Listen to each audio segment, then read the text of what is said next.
I'm Derek Harper, and this is 5 Minute Majors. Welcome back, everybody. It's a brand new week, and it's time to talk about a brand new topic. This week, we're diving into the honestly ever changing landscape of the WHL. Even dating back to its first few seasons, we have seen a tremendous amount of change. Honestly, starting with the Edmonton Oil Kings, who they're on their third team in that franchise name history. They had a brief stint way back in the 70s just for a season. But before that, they even had a team from the 50s into the 70s that is now known as the Portland Winterhawks. And then a brand new team showed up in Edmonton with the Oil Kings branding. Honestly, a pretty slick, clean logo, too, starting in 2007. And we have seen multiple titles from that team. The Portland Winterhawks and Edmonton Oil Kings, ironically, with their history, they have met three times in the WHL Championship: 2012, 2013, and 2014, with Edmonton winning in 2012 and 2014. Portland took 2013. Edmonton also won a Memorial Cup in that time span.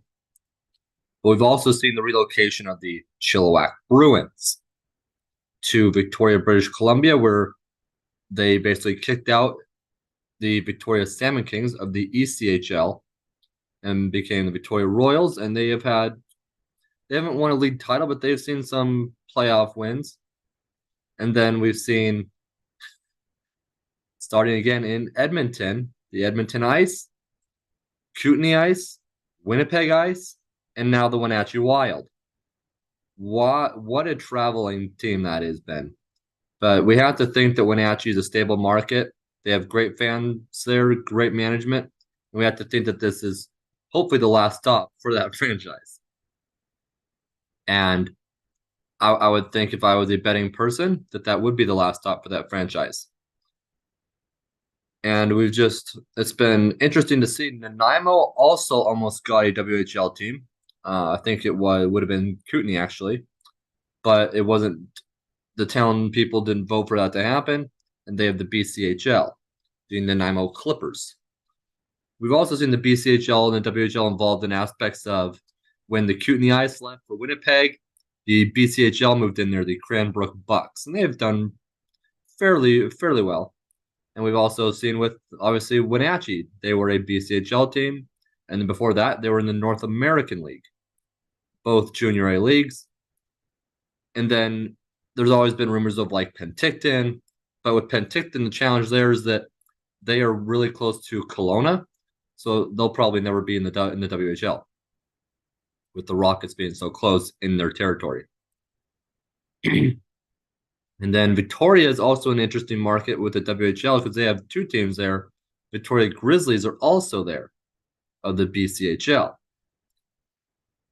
Now it's said that there may be a Super League forming soon with some AJHL teams from Alberta joining the BCHL now that the BCHL is independent, but that's to be determined. Back to the WHL in Washington State, we've even seen relocation. The Tri-City Americans were not originally the Tri-City Americans.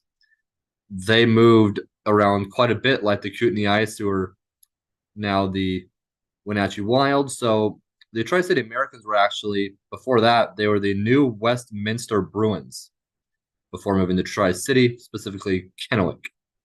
So it's really shaped the league in relocation. The Portland Winterhawks were actually the first team to move south of the border.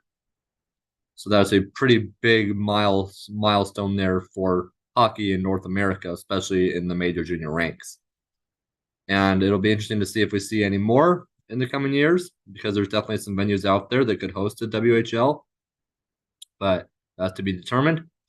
It's very interesting with all of the changing landscape. Probably one of the most changing leagues that we've honestly seen in the past few years, and even dating back to its founding days. The Vancouver Giants, for example, that's the last team we'll touch on here.